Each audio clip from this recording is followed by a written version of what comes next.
Hey guys, it's your boy Brian Baron here, and it's been a real long time. Like a real long time. It's probably been around a year now, right? I think that's good. That's a good time frame. It was like last August during the summer when I posted these videos. So I'm really sorry about that, man. School kind of got to me, and I have work now. I kind of work. So but I'm gonna try to keep up the videos because I know that's what I said last time, but really I'm gonna really try because people have been messaging me like, oh Brian, you need to start doing the coding series again because none of the Pogo Stick I think is still doing them. I don't know. He's making a remastered series, but BC Bro stopped. A lot of the Bucket developers stopped making YouTube series, and I thought that I should just continue it because a lot of people are in need, and I've been on the Bucket forums a lot, and I've been helping people, and a lot of people are making simple mistakes that really should not be happening, because when you learn Bucket, you should have a little, at least like a minimum of a basic understanding of Java, and if you don't, then it's not gonna go real well for you. So I'm gonna begin where I left off, and I really didn't teach you guys how to use hash maps, which should have been something that I should have done a long time ago. And in this video as well, I'm going to explain to you when you're using static, you shouldn't be using statics in certain variables, and if you do use them, how to use them correctly, along with getters and setters. So I'm not going to go into depth with the statics and getters and setters, but I'm going to give you like a gist of them. So obviously this tutorial is on hash maps, as you can see. But I kind of was just like thinking of something. Like when I think, I kind of just randomly code, and I was thinking of something, and I came to the conclusion that I was gonna do a set home command for hash maps.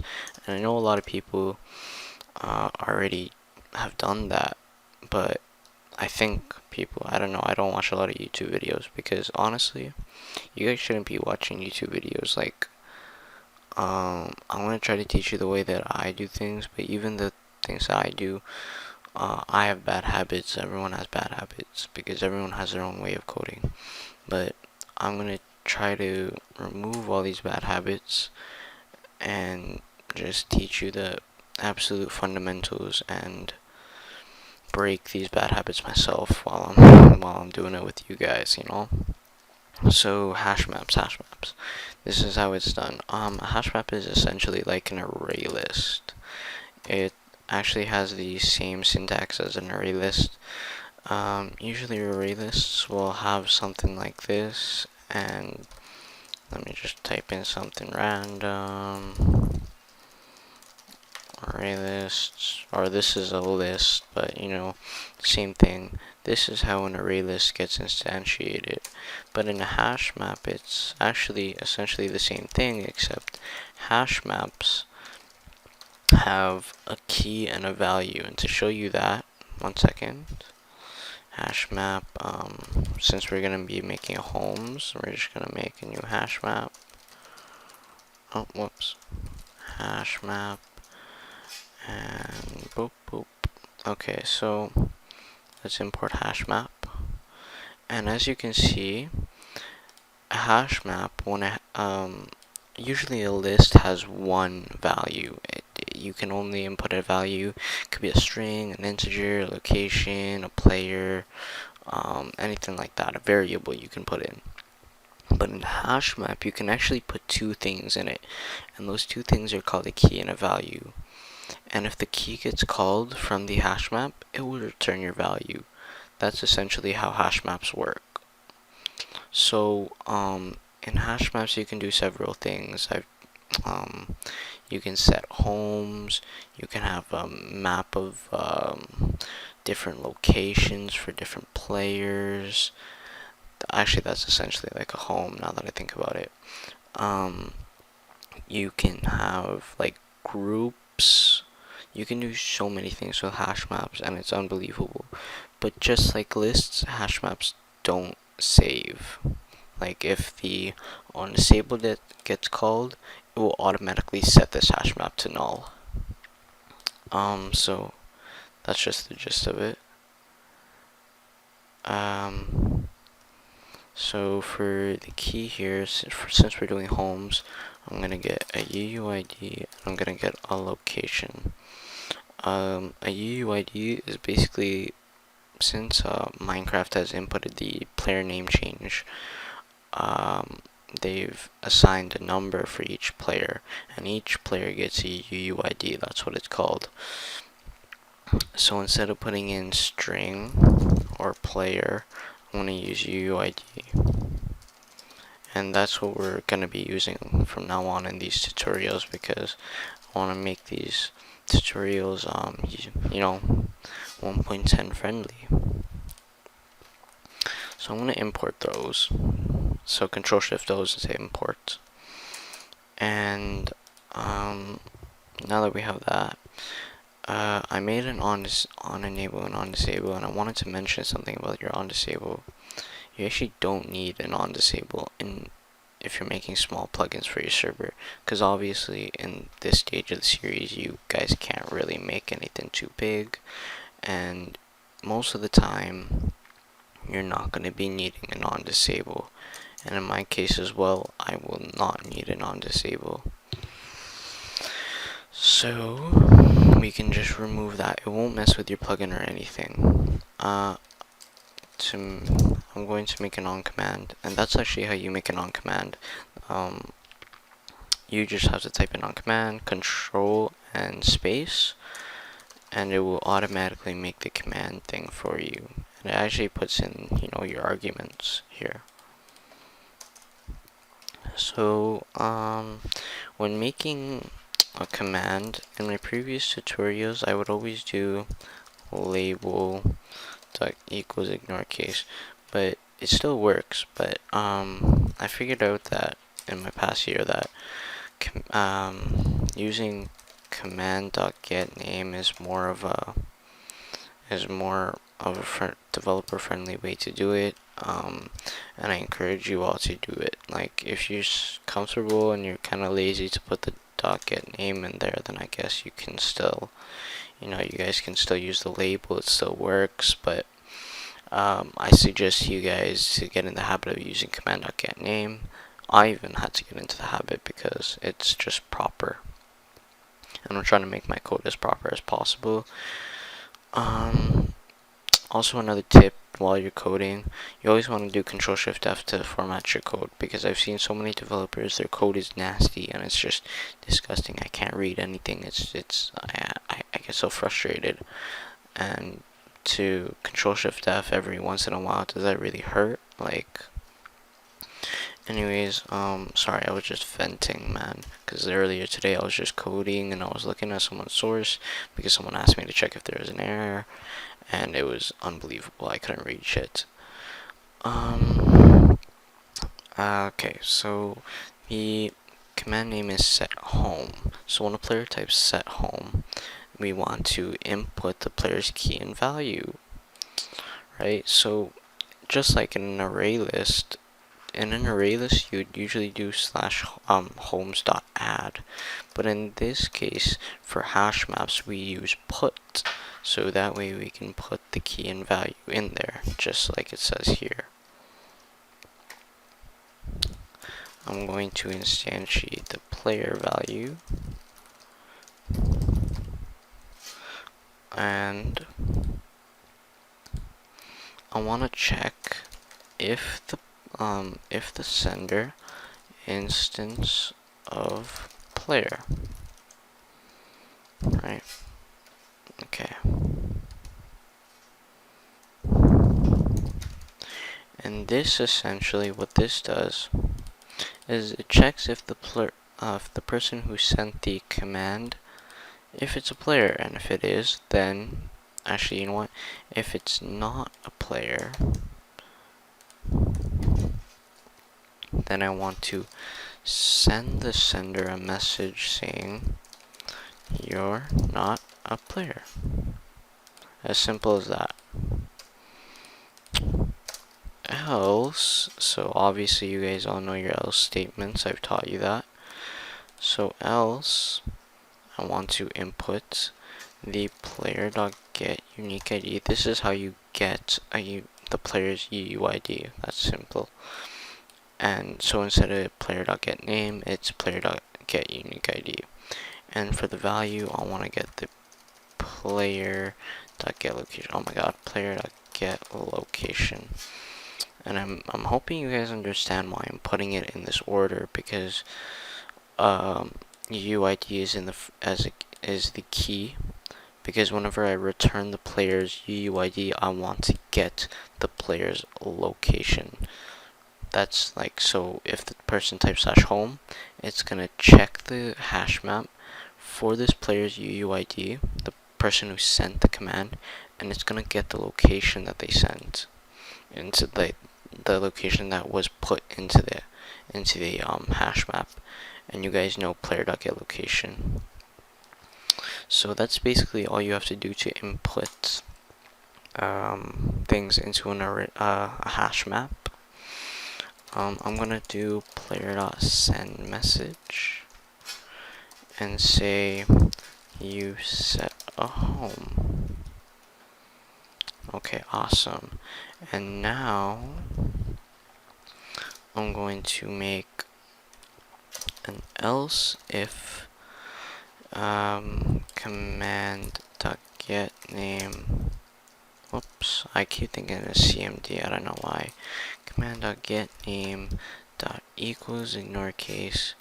You guys know how to make separate commands, so that's if you kind of forgot, that's how you do it. You get the bracket of the first command.get name, and you just put an else if statement right next to it.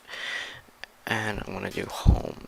If player types home, then I'm just gonna I'm gonna teleport the player to, one second, we just have to move this over here. I'm gonna do player.teleport, and I'm gonna teleport this player to homes. One second, let me see what's going around here. Oh, you know what? Homes.get I want to get the player's player.get unique ID. And so basically what this is saying is I wanted the player to be teleported to the sorry, I'm so late, it's 5 o'clock in the morning. I want the player to be teleported to the location that they set inside of the hash map, and that's how you do it.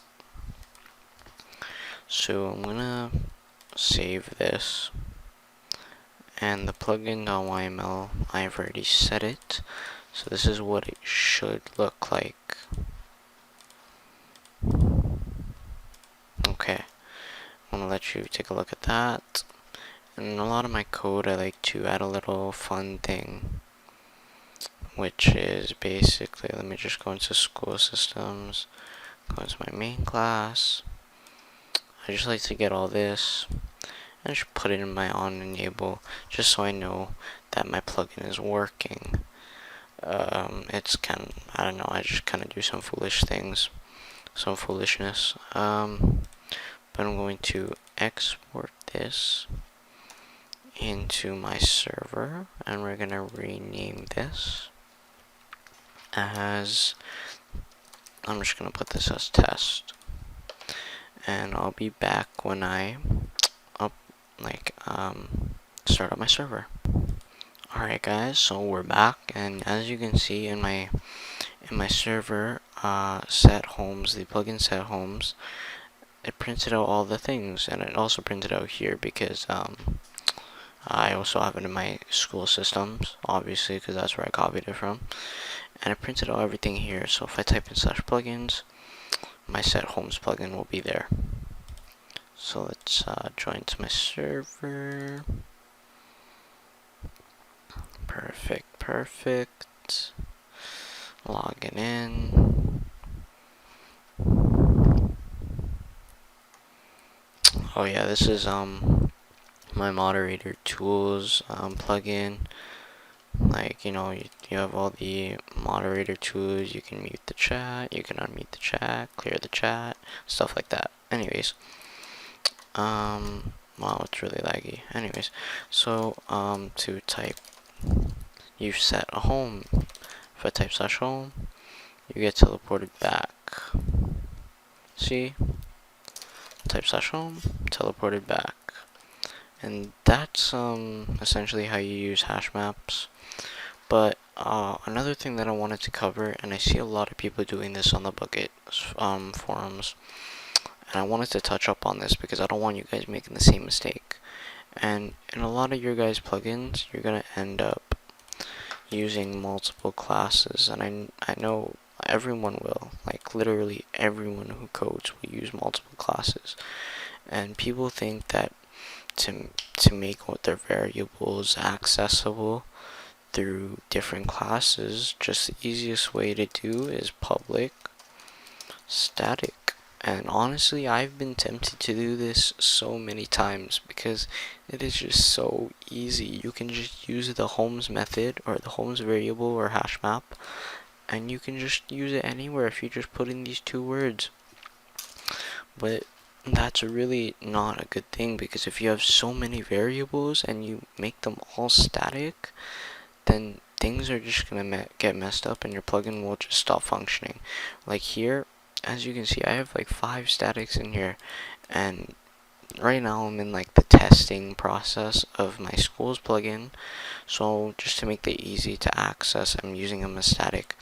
But the rest here, they're all I have getters and setters for every single one, and as you can see, I just kind of commented the ones out that I have static on, and I have getters and setters. So I'm going to show you guys how to make these getters and setters if you want to access them through different classes. So what you want to do is you want to right click and go to source, and you want to generate getters and setters, and it will show you every single variable you have, and all you want to do is just check it, and you press boom, and there you have it, your get homes and your set homes. That's all you want to do. And in your other class, what you want to do is actually make a constructor. So let me just write it down in comments for you guys. All you want to do is make a constructor. So public your class name, or no, class name, I guess.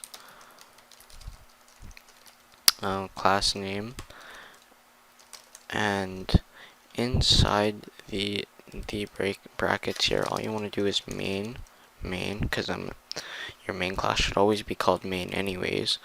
You can make this plugin also, and you just want to make this plugin. So basically, you want to import plugin, you want to rename it so that you can use it as plugin, and in your constructor, you want to make this, and inside of the constructor, you want to do this dot plugin equals plugin, and that way, when this class will be accessible through your main class. So if you have commands in there, or you have events, then you can register them. That's how you register it, basically.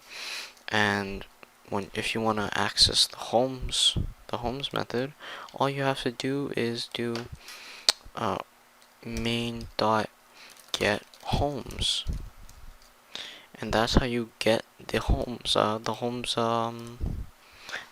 hash map, or whatever variable you want. And it's as easy as that, guys. Like, I know it's a little bit more of a hassle, but you guys have to get used to it, because If you go on doing public static for every single one, then things are really gonna turn out bad for you, and I'm being serious. So that's the end of the tutorial today. As you can see, the homes the home plugin has worked. If I type slash home, teleported back to my home. And that's the end of the tutorial, guys. If you guys have any comments or questions, please leave them down in the comment section below. Have a great day.